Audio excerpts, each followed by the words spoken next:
Hello, ladies and gentle ladies, boys and girls, dogs, cats, real humans, fake humans, and AI bots of the internet. I am Ancient Swan. You don't know me, I know you don't, on account of this being my almost very first ever video-ish. Who am I? I'm a map maker who absolutely loves making maps based on history, one of which you're looking at right now.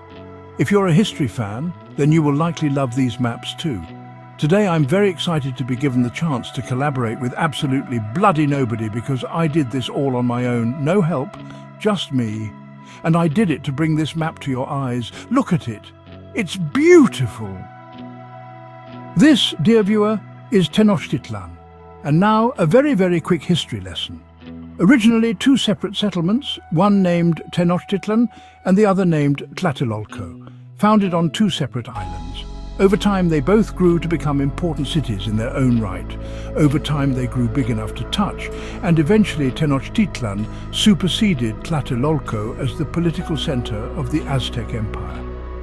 The what empire?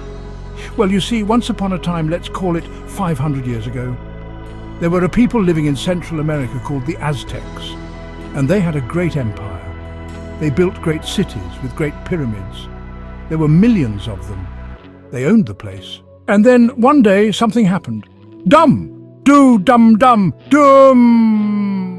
The Spanish! The Spanish arrived in central Mexico in April 1519, and with the help of some other local tribes, the Spanish very quickly made it to the Aztec capital city, Tenochtitlan. It is believed that at its height, Tenochtitlan held up to 400,000 people. In those days, it would have been one of the largest cities on Earth, and was absolutely the largest city in pre-Columbian America. It was a Venice-like city built on dozens of islands on the west side of the great Lake Texcoco. So the Spanish entered Tenochtitlan, where they were welcomed peacefully with open arms. Well, I say welcomed peacefully with open arms. It was more like, hey, we should welcome these people peacefully with open arms. Because if we don't, they'll kill us all. So that's what happened. The Spanish walked in and that was that. Well, not quite. There was then lots of fighting. An Aztec king was kidnapped. There was a siege.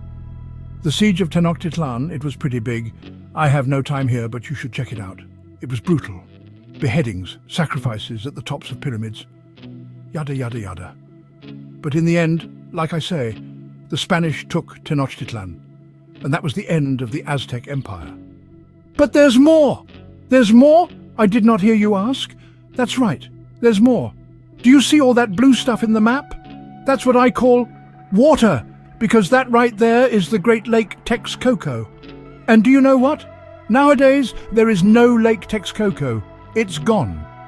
You see, what I forgot to mention earlier, but am remembering to mention now, is that while Tenochtitlan was still an Aztec city, the Aztecs had built many dams around the lake. They did this to not only control the lake's level, but also to ensure clean drinking water. But during the siege, the Spanish destroyed those dams, and then they captured the city, and then, you know what they did? They built their own capital on the same islands, on top of the ruins. They built, wait for it, that's right, Mexico City. Yes, that's right, Mexico City was initially founded on some islands in a lake. Now, the more astute of you watching this may be thinking to yourself, but Ancient Swan, there is no lake around Mexico City. WTF you talking about, bro? And that's because due to destroying those dams, the brand new Mexico City then flooded. A lot. It flooded a lot in 1604, it flooded a lot in 1607, and then in one of those really big, a lot floods, the flood of 1629, the water sat there unmoving, unperturbed for 5 years before finally receding. That's a big flood. After this flood, it was decided that they would drain the lake, and so they did. They redirected rivers and drained it all. No more Lake Texcoco. Yes, that is correct. What is now a modern city with millions and millions of people was once a great lake. And then I came along and built this map for you. Yes, you watching this right now, you in particular. This map was born from my trying to understand grayscale DM height map images. The lighter the grayscale, the higher the land.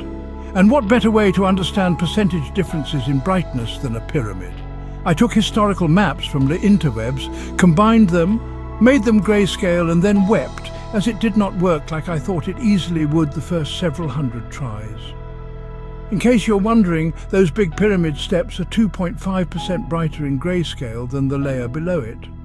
And those wee small steps are 1.25% difference. Now, we're close to the end, so you're probably thinking to yourself, yes, but tell us about the map. Well, first, calm down.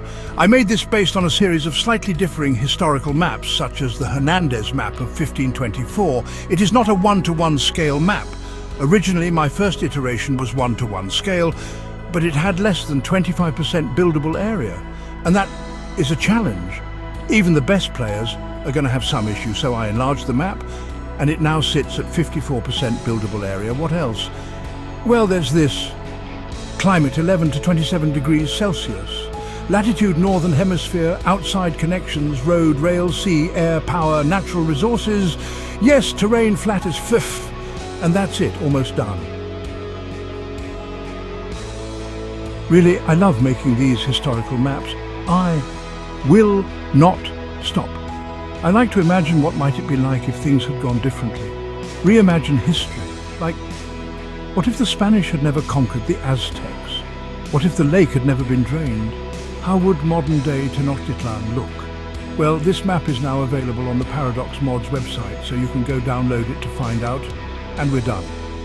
I have been, am still, and will continue being Ancient Swan. There absolutely is a lot more content to come from me. Maps galore. If you love history and you love cities' skylines, then you'll love what's coming next. I don't think I need to remind you to subscribe, but I did. So there you go. Subscribe so that you don't miss any future updates. And also, because each time you don't subscribe, my wife makes me stand outside in the rain. What I don't understand is how she makes it rain. Some things I will never understand, but I do understand that I need your subs if I am to stay dry, that's all. I hope you've enjoyed our tiny wee lesson today. I'm out. Have a great day. Peace, love and chips. Bye, bye, bye, bye, bye, bye, bye, bye, bye, bye, bye.